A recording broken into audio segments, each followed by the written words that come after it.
Karibu ndani ya Success Sports, na wakati huu unakuwa nami Mwanaisha Mkali, beki kisiki na machachari hapa Mashariki na Kati, ambaye anahakikisha anakuletea yote ya michezo ambayo kwa hivi sasa endelea kufanya vizuri zaidi ndani na nje ya mipaka ya Tanzania.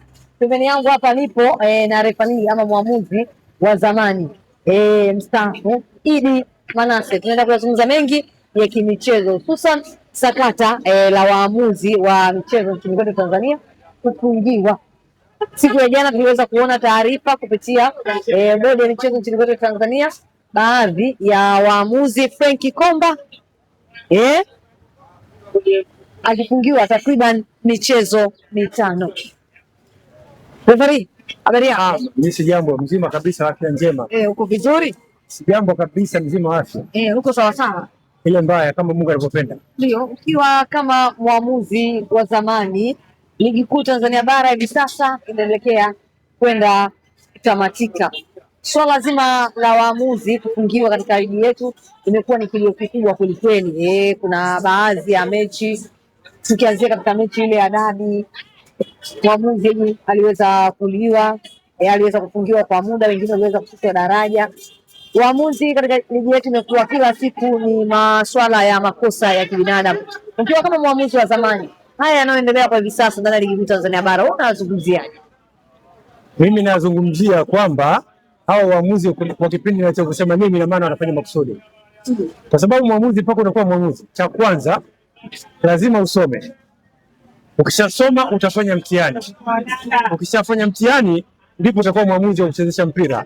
Na ndani ya kuchezesha mpira una muda ambao unakupelekea mpaka unafika ligi kuu. Mfano sisi tulivyoanza, unaingia daraja la 3, unaingia daraja la 3, unakuja daraja la 2, hatimaye unaingia daraja la kwanza ambapo unachezesha ligi kuu.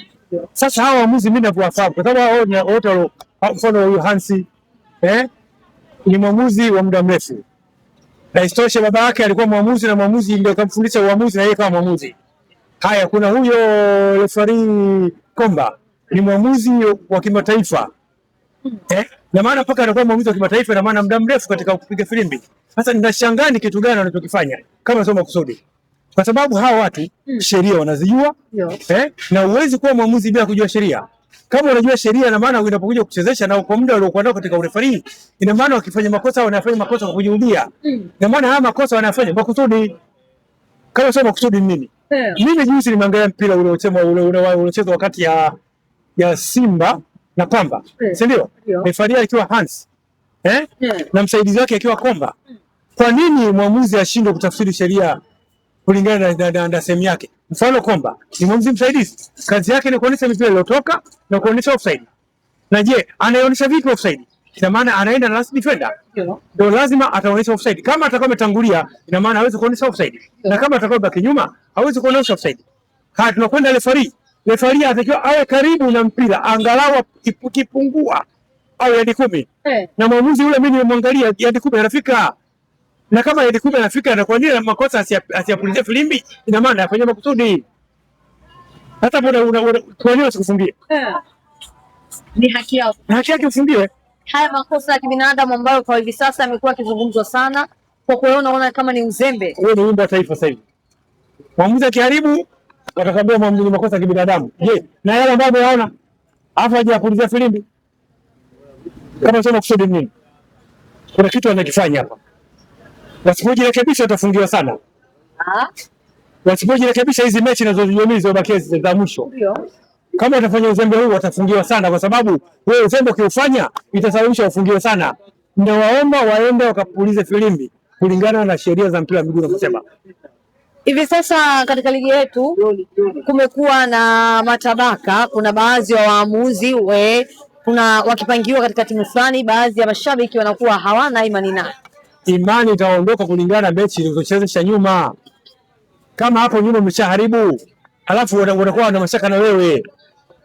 Lakini kama utakwenda kuchezesha halali, hutamsikia mtu anakupigia kelele hata siku moja. Lakini kama unakwenda na watu wanaenda na mashaka, mpira utaharibika. Kwa sababu mtu anaanza kutilia mashaka kabla ya kwenda kwenye mchezo. Yeye ukifika kwenye mchezo, alafu kitokea umeharibu. Utaenda kuna nini kutokana na mashaka, kila mtu ana mashaka. Kama umeenda umeharibu. Na wewe ulikuwa na mashaka nao, unakwenda kuharibu kweli. Na kweli. Hivi karibuni tunaweza kuona katika michezo ya dabi waamuzi wengine wakitoka nje ya Tanzania. Hii ni kutokana na kukosekana kwa imani ama waamuzi wetu wamezidi kuboroka? Hao waamuzi watuvunjia heshima bwana. Mimi nimechezesha dabi 2. Simba na Yanga hao. Kwa nini sijapigwa kelele? Na mimi ndio nilikuwa mwamuzi wa kwanza kuchezesha mechi ile bila kuwa na beji. Baki bila taratibu zake kwamba wanaochezesha mechi zile wawe na beji ya FIFA. Aidha anaandaliwa mtu kwenda FIFA. Umefanya vizuri, ina maana mechi ile ndio kipimo chako. Lakini hawa sasa hivi mpaka wanasababisha mpaka tunavunjwa heshima sisi kwamba waamuzi mpaka wanatoka nje. Ina maana wale hawa waliokuja na wakati tunakuwa kwetu wanafadhali kuliko wale waliokuja. Kwa sababu sisi tumechaji vunja heshima. Ndio hiyo inakuwa hivyo. Sasa je, tufanye nini sasa? Naomba TFF waanze kuandaa waamuzi wa kuchezesha ligi ya dabi mapema. Kwa sababu mimi kwa mfano mimi nimeanza kuja pale nafika kuchezesha ligi ile, nimekutana na mechi ya Simba na Yanga nikiwa mshika bendera. Ina maana nilikuwa naandaliwa kwenda kwenye mechi ya dabi. Kwa hiyo sasa hivi wataanza kuwatengeneza vijana kwamba hawa tunaona ndio waamuzi 10 bora. Wanaweza kwenda kuchezesha mechi zile. Tukiwa nao marefali 8, assistant 16 kwa ajili ya dabi, ina maana kelele kwa haipo. Kwa maana yote tutakayemweka atakwenda kufanya vile vinavyotakiwa. Na hivyo design hii, ina maana na mechi inakuja dabi nyingine, ina maana atakuja mwamuzi kutoka nje. Akija naye kituharibia, mtatoa mwingine, itafika bila ile fika yenyewe tutawachoka vile vile kwamba hao waamuzi wanaokuja na hao hapa. Basi ina maana hii dabi tunaacha kuchezesha. Isiwepo kabisa. Kumekuwa kuna kilio hivi sasa mitaani kwamba kuna baadhi ya timu inapendelewa kukosa kwa kubebwa kwa waamuzi, basi pengine wengine wanasema wangekuwa wao wanaongoza ligi kuu Tanzania bara. Hii inazungumzia kutokana na mashabiki wa Simba. Mimi sikubali hiyo hata siku moja. Kwa sababu hata mimi mwenyewe nimeshachezesha mechi nyingi za Simba, nimechezesha mechi za Yanga. Mashabiki wa Yanga na Simba refari anakuwa mzuri pale mnaposhinda. Mkishinda refari mzuri, wakifungwa refari mbaya. Wapinzani wao wakishinda au wanasema wanabegwa kwa sababu hawataki matokeo mwenzake. Hiyo mimi sikubali hata siku moja, kwa sababu hiyo ndio taratibu zao. Hawa shabiki hawajui sheria, hawajui mpira, wanajua kushabikia.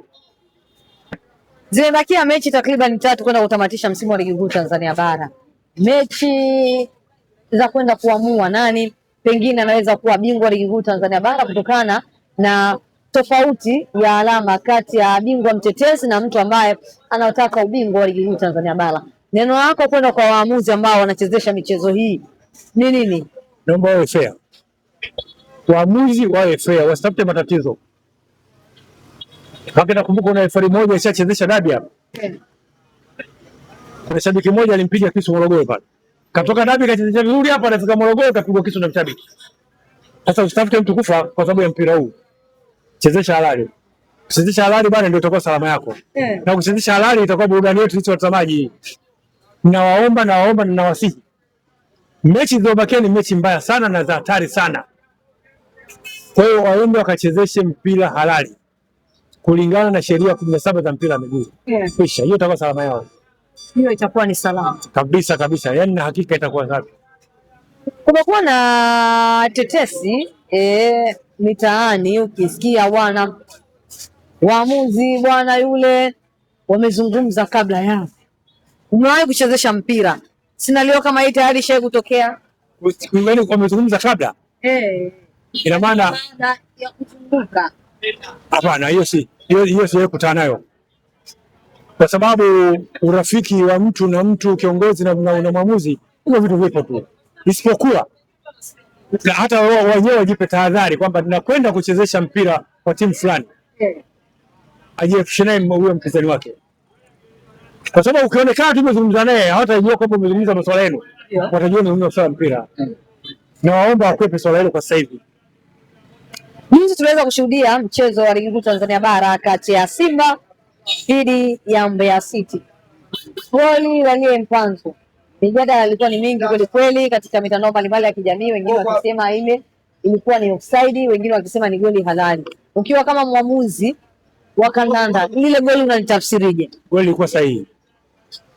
Goli nimeliangalia hata jana, maki jana ilikuwa kwenye kipindi cha kipenga. nimekaa nimewake, mimi ni mchambuzi, tumeliangalia vizuri na tumerudia mara 10 kupata uhakika kwamba hebu tuambie. Tumemwambia mpaka jamaa tutoe na mstari, katutoe na mstari kwamba hebu tuwekee mstari tupige goli ile tuone goli lilikuwa sahihi, isipokuwa mwamuzi Ahmada dakika ya 87 ameacha kutoa penati halali ya timu ya Simba baada ya Mpanzu kuchezewa faulo ndani ya eneo la penati. Kwa kweli namlaumu sana, kwa sababu ingekuwa mtu hajapata goli anakufa na wewe. Simba wanastahili kutoa penati halali na bado kawapa faida, kwa sababu hajapita filimbi, na maana yule mtu atakiwa kuadhibiwa na kadi juu, hajaonyeshwa kadi na penati haijatolewa. Kwa hiyo ni faida, huyu kampa faida, hajapigwa penati, na huyu kampa faida, hajaonyeshwa kadi. Kwa hiyo bado kumfanya yule bwana abaki kwa kadi nyekundu, ina maana yule bwana kapata nafasi ya kucheza mechi nyingine. Ila tulishuhudia Young Africans na Fountain Gate, dakika 90 zilikuwaje? Zilikuwa nzuri kwa sababu kashinda mtu halali yake. Kampiga mtu 2 bila halali yake, na alistahili kufungwa 2 bila. Wale hakukuwa na makosa ya mwamuzi. Mimi sijaona makosa ya mwamuzi kwa jana, labda kama washabiki wameona basi wao, lakini mimi sijaona. Maamuzi yalikuwa mazuri, ilikuwa sahihi. Shukrani sana, Mungu atubariki. Asante sana. Inshallah.